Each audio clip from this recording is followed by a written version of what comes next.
ओम नमो भगवते वासुदेवाय नमः। नमस्कार दोस्तों, स्वागत है आपका अपना भक्ति ज्ञान 11 चैनल में। हर हर महादेव। दोस्तों, आज की इस वीडियो में हम पुत्रदा एकादशी पर सुनी जाने वाली व्रत कथा को श्रवण करेंगे, जो कि पौराणिक कथा है। साल 2024 में 16 अगस्त दिन शुक्रवार के दिन पुत्रदा एकादशी का व्रत रखा जाएगा। विधि विधान से पूजा आराधना करने के बाद आपको कथा को जरूर श्रवण करना चाहिए। पुत्रदा एकादशी व्रत करने वाले व्यक्ति को पूजा के बाद श्रावण पुत्रदा एकादशी की व्रत कथा सुनने पर इच्छित मनोकामनाएं पूरी होती हैं। संतान पुत्र की प्राप्ति होती है, लड्डू गोपाल जैसे सुंदर पुत्र की प्राप्ति होती है, घर को जलाने वाले चिराग की आपकी हर मनोकामना पूरी होती है। तो चलिए पुत्रदा एकादशी व्रत को प्रारंभ करते हैं, लेकिन इससे पहले हम इसके नियम जान लेते हैं। तो पुत्रदा एकादशी व्रत करने वाले व्यक्ति को पूजा के बाद श्रावण पुत्रदा एकादशी व्रत की कथा जरूर सुनना चाहिए। ऐसा करने से व्रत पूर्ण होता है और मनोकामनाएं पूरी होती हैं। अब हम शांतिपूर्वक इस कथा को श्रवण करेंगे, लेकिन इससे पहले आपको बता दें कि अगर आप इस कथा को पूरा श्रवण करते हैं तो सुनने मात्र से ही आपको वाजपेयी यज्ञ का फल प्राप्त होता है। तो बोलिए भगवान विष्णु माता लक्ष्मी की जय, श्री कृष्णा भगवान की जय।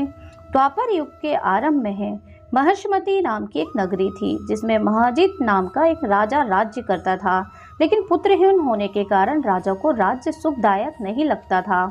उसका मानना था कि जिसकी संतान ना हो उसके लिए यह लोक और परलोक दोनों ही दुखदायक होते हैं। पुत्र सुख की प्राप्ति के लिए राजा ने अनेक उपाय किए, परंतु राजा को पुत्र की प्राप्ति नहीं हुई। वृद्धावस्था आती देखकर राजा ने प्रजा के प्रतिनिधियों को बुलाया और कहा, हे प्रजाजनों, मेरे खजाने में अन्याय से उपार्जन किया हुआ धन नहीं है। ना मैंने कभी देवताओं तथा ब्राह्मणों का धन छीना है।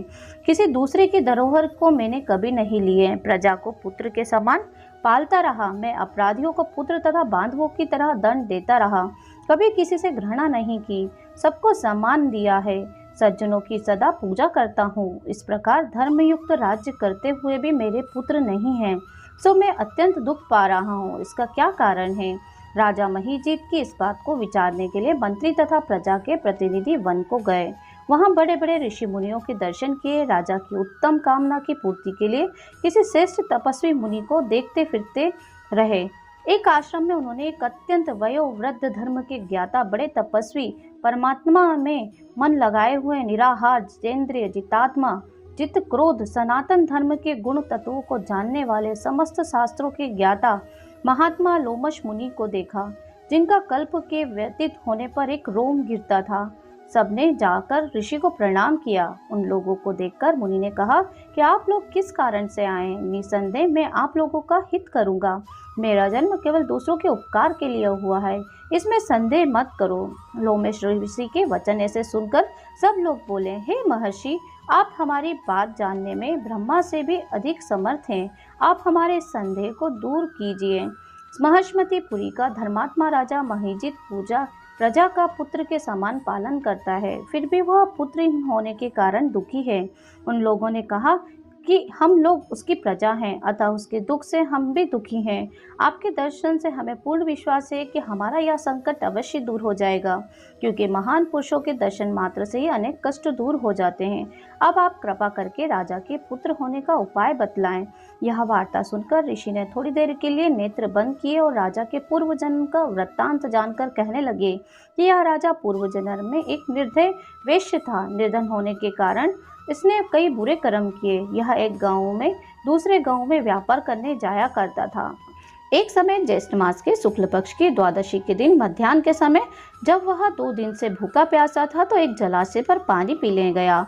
उसी स्थान पर एक तत्काल की ब्याही हुई प्यासी गौ जल पी रही थी।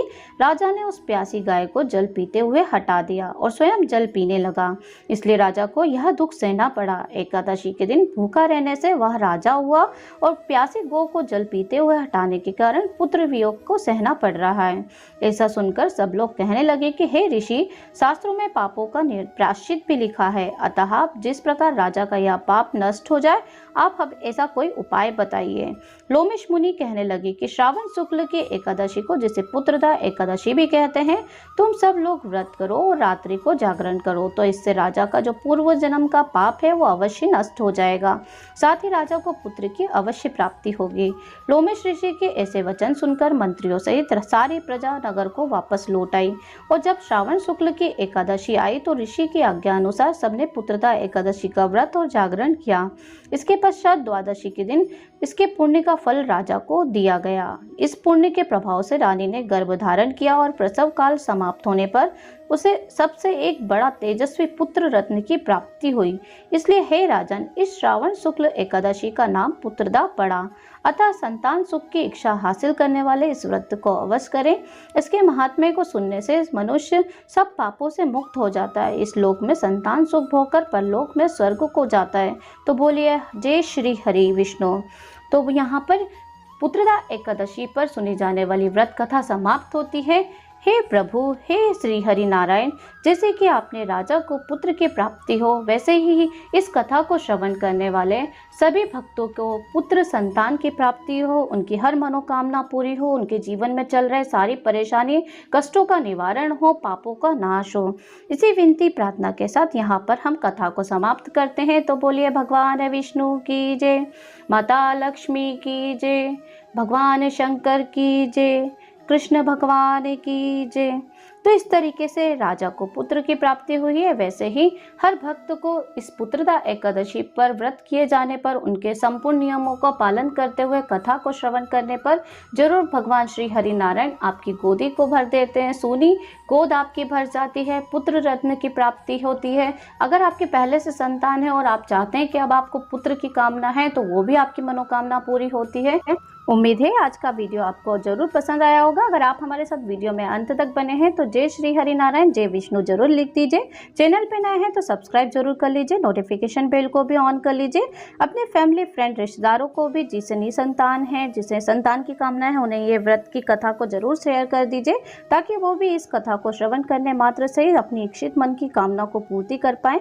और आप अगर चैनल पे नए हैं तो सब्सक्राइब किए बिना बिल्कुल भी नहीं जाइए। कमेंट बॉक्स में जय श्री हरि नारायण जरूर लिख दीजिए। मिलती हूँ नेक्स्ट वीडियो में, तब तक के लिए ओम नमः शिवाय, जय श्री हरि विष्णु।